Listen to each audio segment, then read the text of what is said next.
Induk singa ini melahirkan anak singa putih. Namun bagi singa kecil yang baru lahir, ada banyak bahaya baginya di prairie.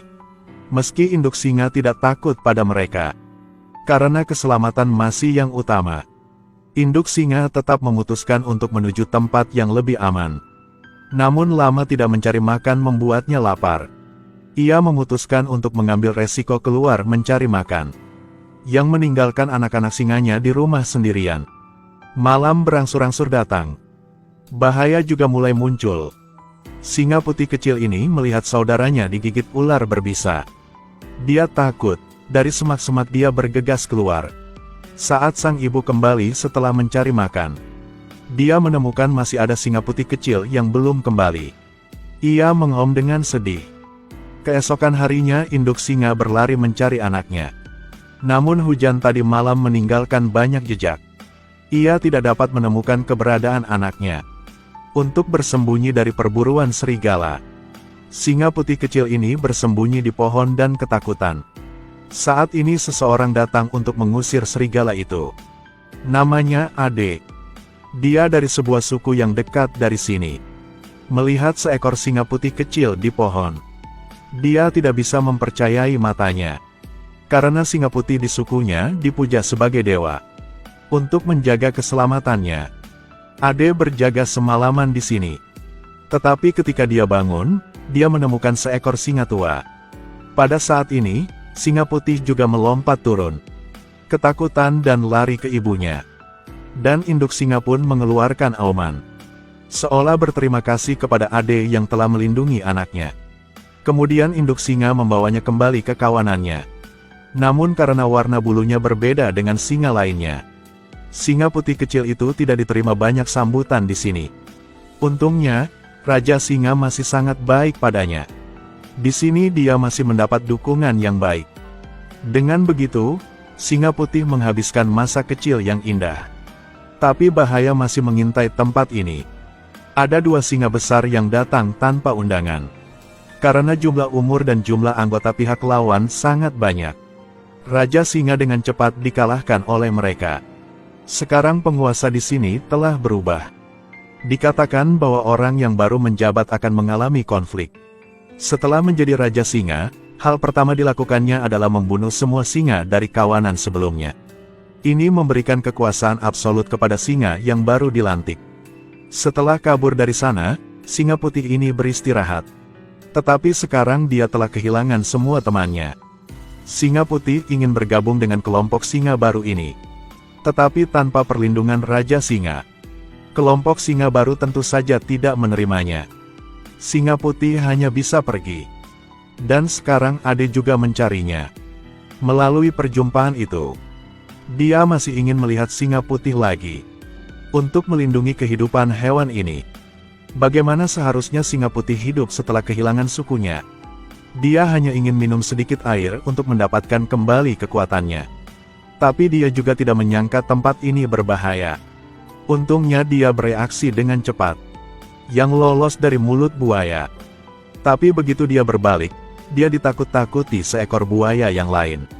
Singa putih tidak sengaja jatuh dalam air. Ia pakai sekuat tenaganya untuk berenang.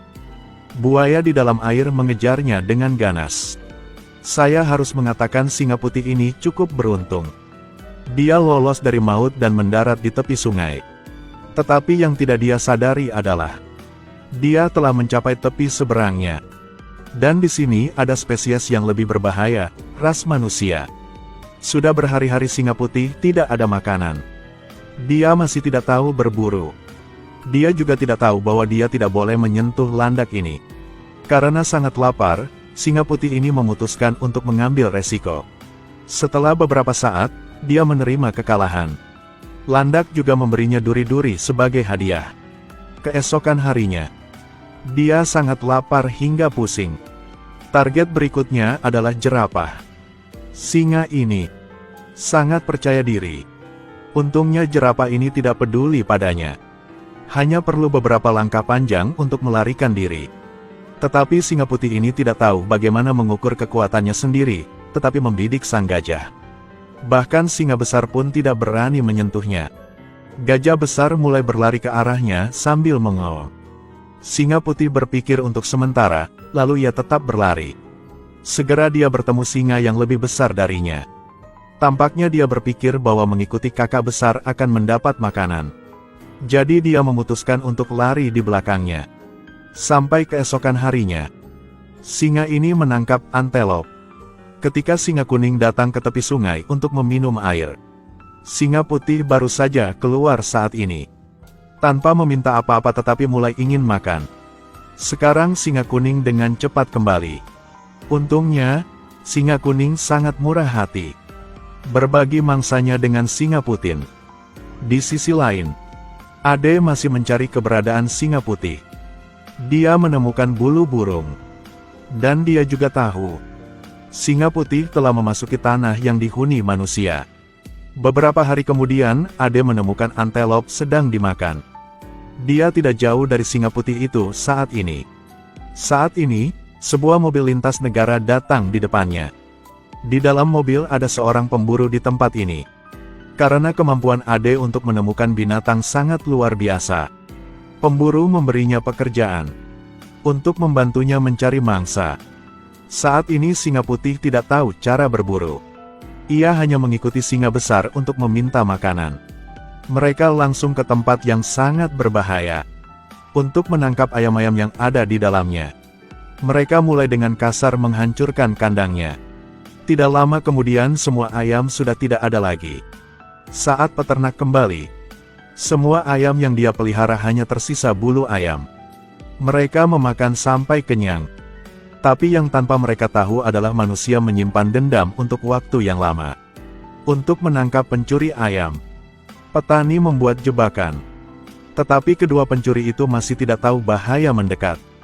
Di bawah kepemimpinan kakak besar, sekali lagi mereka datang ke rumah petani. Seolah-olah itu adalah restorannya. Singa besar menyerbu masuk terlebih dahulu. Seperti yang diharapkan, dia jatuh ke dalam perangkap. Sambil menggigit mangsanya, pintu besi tiba-tiba tertutup. Saat ini sang petani juga membawa senjatanya.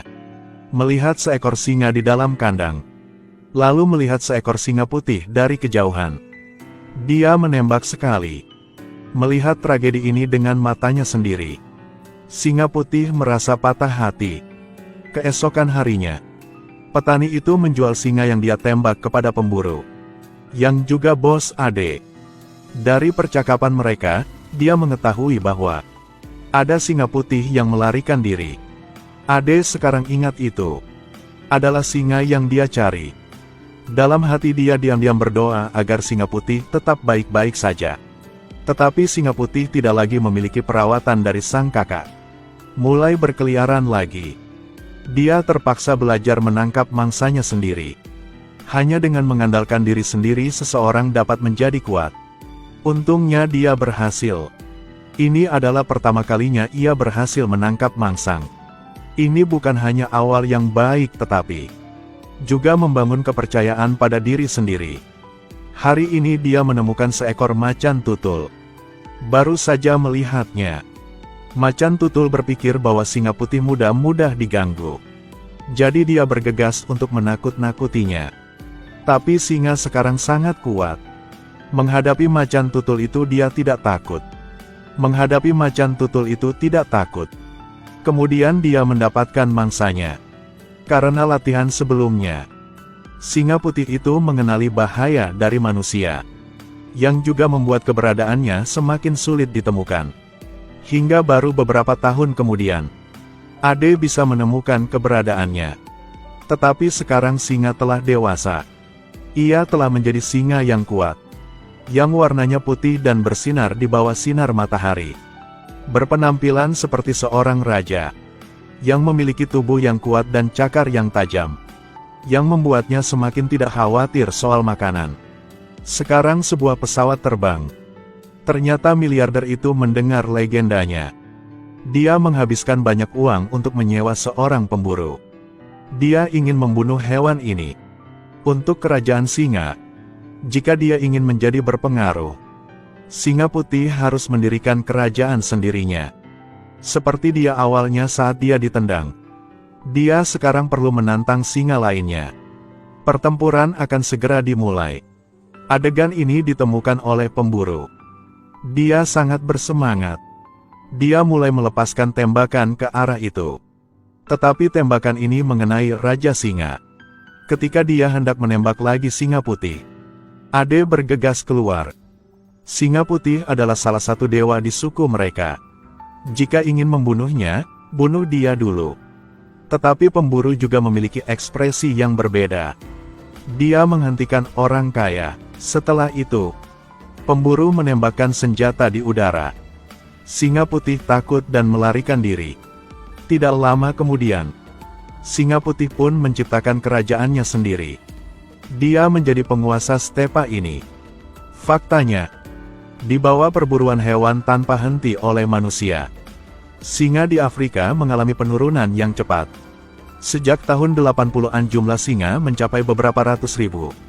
Namun sekarang jumlahnya kurang dari 20 ribu. Tolong lindungi satwa liar. Lindungi lingkungan ekologis.